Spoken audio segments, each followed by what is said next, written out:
He said by morning we could go down from the ledge to the ark.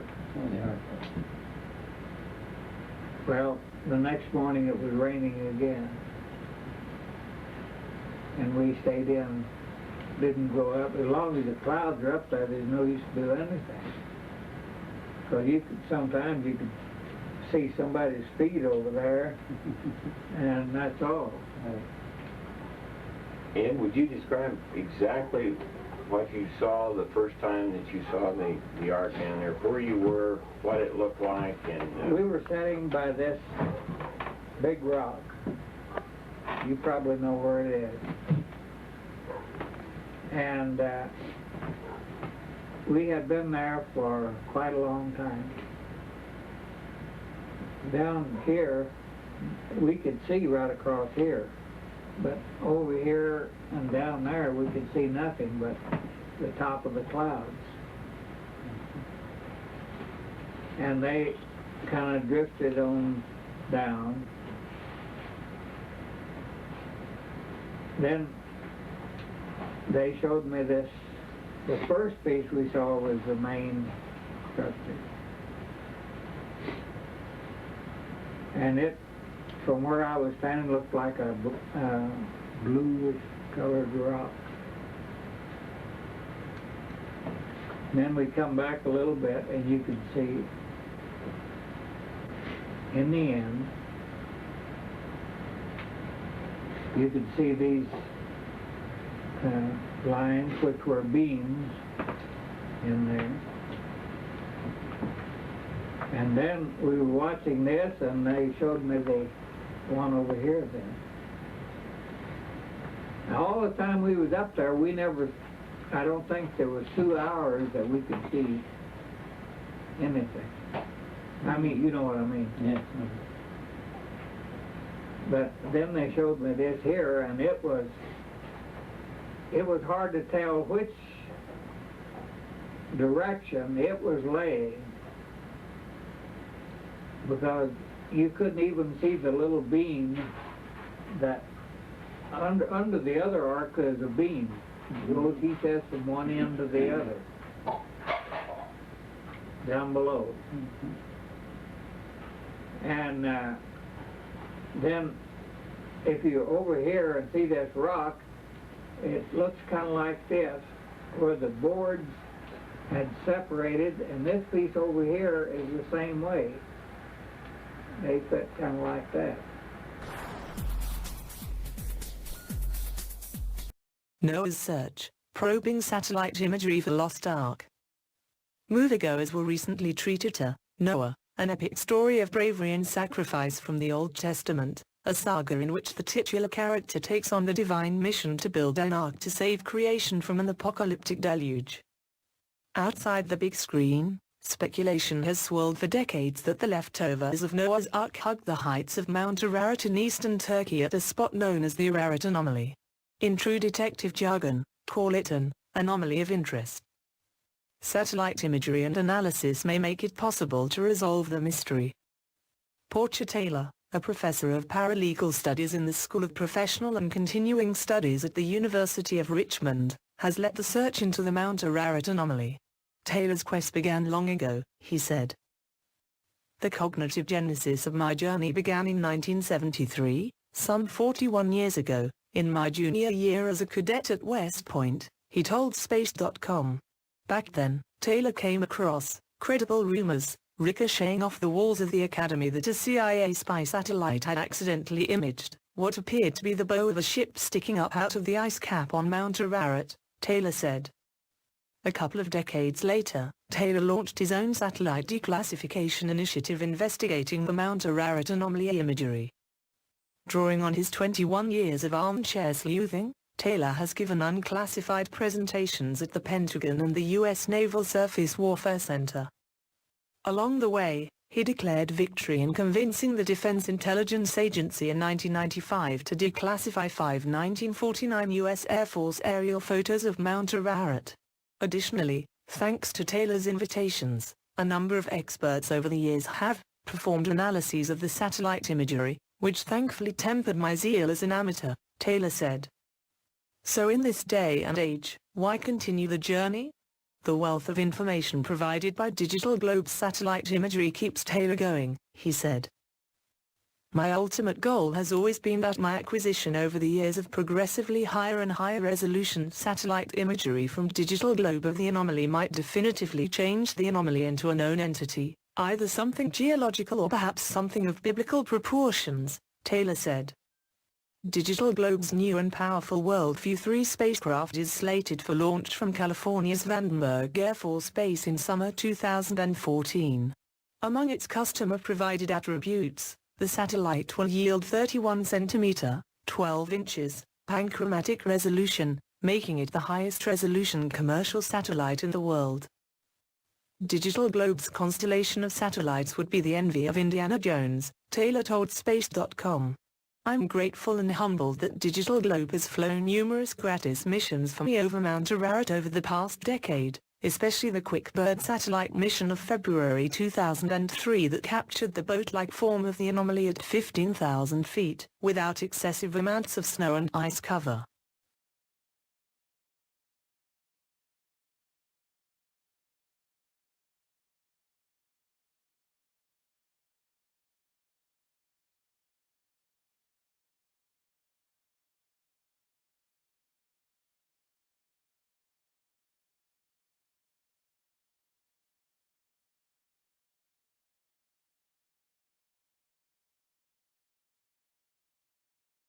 And Lamech lived 182 years and begat a son, and he called his name Noah, saying, This same shall comfort us concerning our work and toil of our hands, because of the ground which the Lord hath cursed. And Lamech lived after he begat Noah 595 years, and begat sons and daughters. And all the days of Lamech were 777 years, and he died. And Noah was 500 years old. And Noah begat Shem, Ham, and Japheth. Chapter 6. And it came to pass, when men began to multiply on the face of the earth, and daughters were born unto them, that the sons of God saw the daughters of men, that they were fair, and they took them wives of all which they chose. And the Lord said, My spirit shall not always strive with man, for that he also is flesh. Yet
his days shall be 120 years.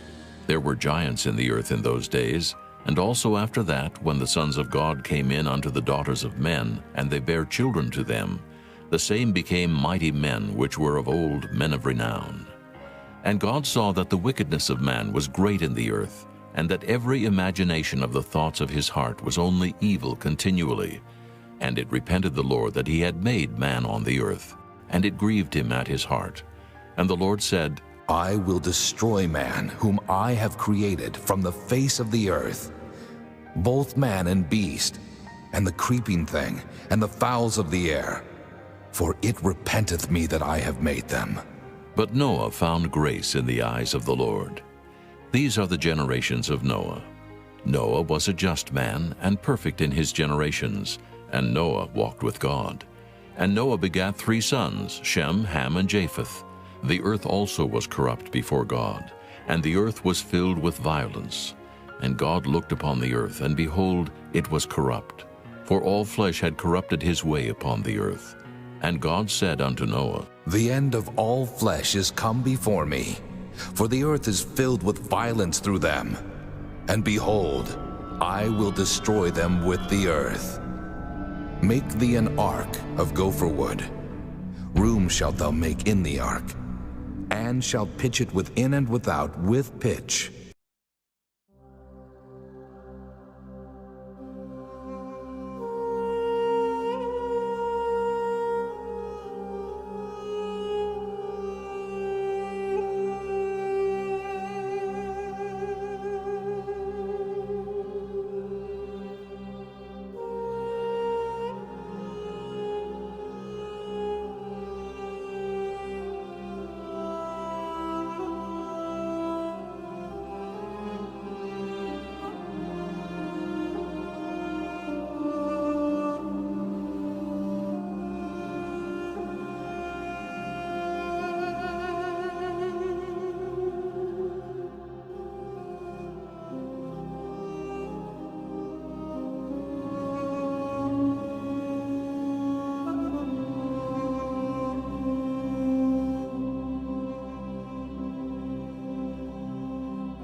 And this is the fashion which thou shalt make it of. The length of the ark shall be 300 cubits, the breadth of it 50 cubits, and the height of it 30 cubits. A window shalt thou make to the ark, and in a cubit shalt thou finish it above. And the door of the ark shalt thou set in the side thereof. With lower, second, and third stories shalt thou make it. And behold, I, even I, do bring a flood of waters upon the earth, to destroy all flesh, wherein is the breath of life from under heaven, and everything that is in the earth shall die. But with thee will I establish my covenant, and thou shalt come into the ark, thou and thy sons, and thy wife, and thy sons' wives with thee. And of every living thing of all flesh, 2 of every sort shalt thou bring into the ark, to keep them alive with thee. They shall be male and female. Of fowls after their kind, and of cattle after their kind, of every creeping thing of the earth after his kind, 2 of every sort shall come unto thee, to keep them alive.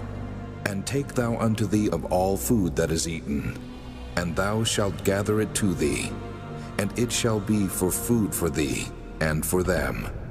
Thus did Noah, according to all that God commanded him, so did he. Chapter 7. And the Lord said unto Noah, Come thou, and all thy house into the ark, for thee have I seen righteous before me in this generation. Of every clean beast,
thou shalt take to thee by sevens, the male and his female, and of beasts that are not clean by two, the male and his female. Of fowls also of the air by sevens, the male and the female, to keep seed alive upon the face of all the earth. For yet 7 days, and I will cause it to rain upon the earth 40 days and 40 nights, and every living substance that I have made will I destroy from off the face of the earth. And Noah did according unto all that the Lord had commanded him. And Noah was 600 years old when the flood of waters was upon the earth. And Noah went in, and his sons, and his wife, and his sons' wives with him into the ark, because of the waters of the flood. Of clean beasts, and of beasts that are not clean, and of fowls, and of everything that creepeth upon the earth, there went in 2 and 2 unto Noah into the ark, the male and the female, as God had commanded Noah.